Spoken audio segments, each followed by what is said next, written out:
Halo, salam dan bahagia. Perkenalkan, saya Putu Kurniari Pratiwi, calon guru penggerak Angkatan 11 dari SMK Negeri 1 Tabundung. Hari ini saya akan membawakan demonstrasi kontekstual penyelesaian masalah menggunakan penerapan segitiga restitusi. Sebelumnya saya ingin menjelaskan apa sebenarnya itu restitusi.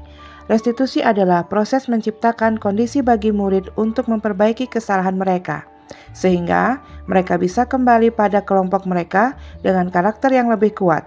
Restitusi juga adalah proses kolaboratif yang mengajarkan murid untuk mencari solusi untuk masalah dan membantu murid berpikir tentang orang seperti apa yang mereka inginkan dan bagaimana mereka harus memperlakukan orang lain.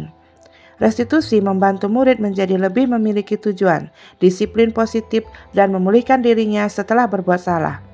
Penekanannya bukan pada bagaimana berperilaku untuk menyenangkan orang lain atau menghindari ketidaknyamanan, namun tujuannya adalah menjadi orang yang menghargai nilai-nilai kebajikan yang mereka percayai. Melalui restitusi, ketika murid berbuat salah, guru akan menanggapi dengan cara yang memungkinkan murid untuk membuat evaluasi internal tentang apa yang dapat mereka lakukan untuk memperbaiki kesalahan mereka dan mendapatkan kembali harga dirinya. Restitusi menguntungkan korban, tetapi juga menguntungkan orang yang telah berbuat salah. Tahapan untuk memudahkan para guru dalam melakukan proses restitusi bernama segitiga restitusi atau restitution triangle. Segitiga restitusi merupakan suatu proses dialog yang dijalankan guru agar dapat menghasilkan murid yang mandiri dan bertanggung jawab. Adapun langkah-langkah dari segitiga restitusi adalah: yang pertama, menstabilkan identitas. Dilakukan berdasarkan prinsip membuat kesalahan adalah bagian dari proses pembelajaran yang nantinya akan menggeser identitas gagal ke identitas sukses. Yang kedua yaitu validasi tindakan yang salah. Dilakukan dengan berdasarkan prinsip setiap perilaku berupaya memenuhi suatu kebutuhan tertentu. Guru akan bergeser dari pemikiran stimulus respon menjadi proaktif. Sehingga dengan mengenali dan mengakui kebutuhan murid akan memperbaiki hubungan dengan murid.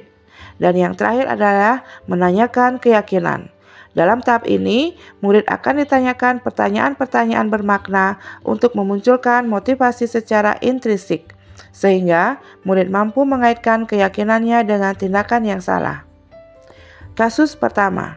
Suatu hari, Ibu Putu melihat rekan gurunya yaitu Ibu Nita sedang tidak bersemangat diakibatkan oleh anak murid yang bernama Yoris yang suka membolos saat pelajaran matematika.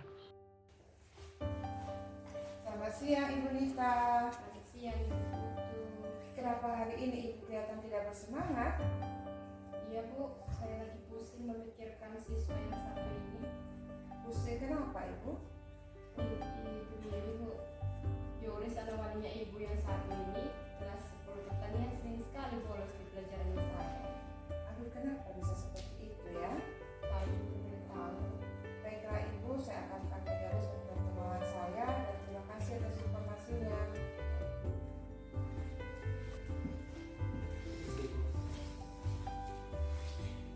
Selamat siang Yoris. Siang Ibu, Bagaimana kabarmu hari ini? puji Tuhan baik Ibu. Baik. Kira-kira Yoris tahu tidak kenapa Ibu panggil Yoris hari ini ke ruangan Ibu? Saya tidak tahu Ibu. Baik, begini Yoris, tadi Ibu Nita bercerita kepada Ibu bahwa Yoris suka bolos pada pelajaran matematika. Benar tidak? Iya Ibu benar. Nah, kenapa Yoris bisa bolos pada pelajaran matematika? Masalahnya Ibu, mata pelajaran matematika kalau saya kan juga mengantuk. Jadi saya pulang minum kopi di rumah Ibu. Aduh, memang betul kalau pelajaran pada siang hari itu bisa membuat mata kita cepat mengantuk. Tapi apakah perbuatan yang Yoris lakukan ini sudah benar? Tidak Bu, dan saya minta maaf kalau sudah bolos. Ya, menurut Yoris, keyakinan yang mana yang sudah Yoris abaikan? Rasa menghormati Ibu Ya, kira-kira apa lagi? dan tidak menghargai Ibu dan tidak disiplin dalam peraturan sekolah Ibu. Baik, kemudian sekarang untuk memperbaiki kesalahan yang sudah Yoris lakukan kepada Ibu Nita, apa yang akan Yoris lakukan? Saya akan meminta maaf kepada Ibu Nita dan berjanji tidak akan mengulangi hal seperti itu Ibu. Apalagi selanjutnya? Saya akan tidur lebih awal sehingga saya bisa tidak mengantuk di sekolah, dan jika saya mengantuk di sekolah ibu, saya akan izin ke cuci muka supaya saya bisa fokus dalam mengikuti mata pelajaran matematika ibu. Ya, syukurlah jika itu sudah menjadi keyakinan dalam diri Yoris. Ibu sebagai guru wali kelas sangat bahagia dan sangat berterima kasih jika Yoris bisa melakukannya. Baik bu, saya yakin pasti bisa melakukannya. Baik, kalau begitu sekarang silakan Yoris untuk menghadap ke Ibu Nita untuk meminta maaf dan setelah itu kembali ke kelas ya. Terima kasih bu, selamat siang bu. Terima kasih juga Yoris, selamat siang. Terima kasih bu. Ya. Kasus yang kedua. Seorang siswa bernama Yulita datang ke ruang guru sambil menangis. Melihat hal tersebut, Ibu Putu bertanya kepada Yulita, kenapa dia menangis? Yulita mengatakan bahwa dia menangis karena temannya, Rambu Ayah, sudah memaki atau berkata kasar kepada dirinya. Akhirnya Ibu Putu memanggil Rambu Ayah untuk menanyakan hal tersebut. Kenapa kamu menangis, Yulita? Tadi ayah pukul saya ibu. Kenapa bisa seperti itu? Tidak tahu ibu. Aduh, tolong panggil Ayah untuk ruangan Ibu ya. Iya ibu.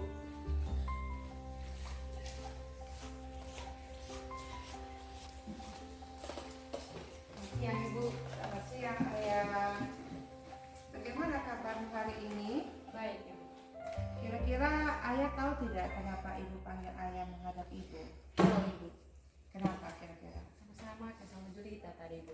Kenapa Ayah sampai memaki Yulita? Julita menurut saya menyontek tadi. Pernah saya pernah menyontek. Benar seperti itu Yulita. Benar ibu. Kenapa kamu bisa menuduh Ayah mencontek? Karena nilainya lebih besar dari saya ibu.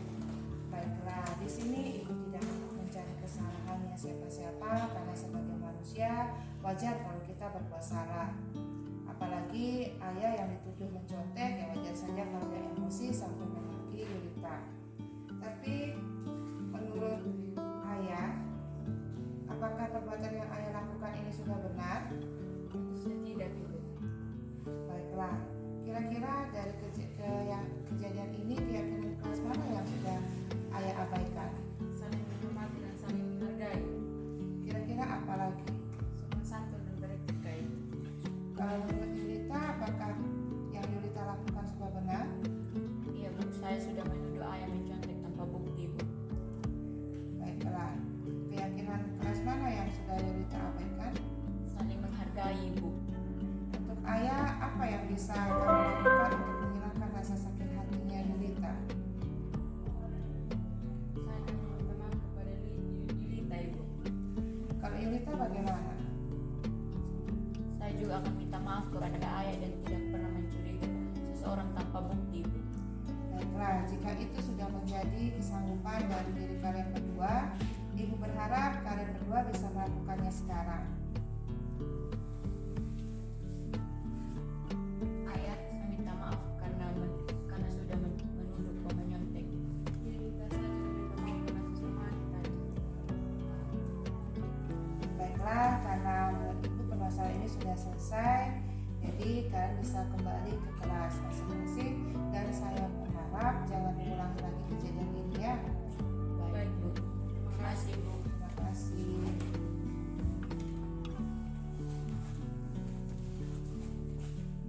Halo, nama saya Yuri, saya dari kelas 10 pertanian. Saya sangat senang Ibu Putu menjadi wali kelas saya karena Ibu tidak pernah marah ketika kami membuat kesalahan, melainkan Ibu selalu menanyakan kenapa kami bisa melakukan kesalahan tersebut. Serta Ibu juga selalu sabar mendengar curhatan kami ketika kami mengalami masalah, dan Ibu selalu menyelesaikan masalah yang kami hadapi dengan sangat bijaksana. Terima kasih Ibu sudah menjadi guru yang hebat buat kami. Perkenalkan, nama saya Julita Rambudeku. Saya dari kelas 12 peternakan. Saya sangat berterima kasih kepada Ibu Putu karena dalam menyelesaikan masalah saya hadapi dengan teman saya itu sangat bijaksana dan mampu memahami isi hati saya sehingga masalah yang saya hadapi bisa terselesaikan. Terima kasih Ibu karena telah menjadi guru yang sangat baik untuk kami. Terima kasih. Penyelesaian masalah menggunakan penerapan segitiga restitusi. Semoga video saya ini bisa bermanfaat untuk kita semua. Terima kasih. Salam guru penggerak. Tergerak, bergerak, dan menggerakkan untuk pendidikan Indonesia yang lebih maju.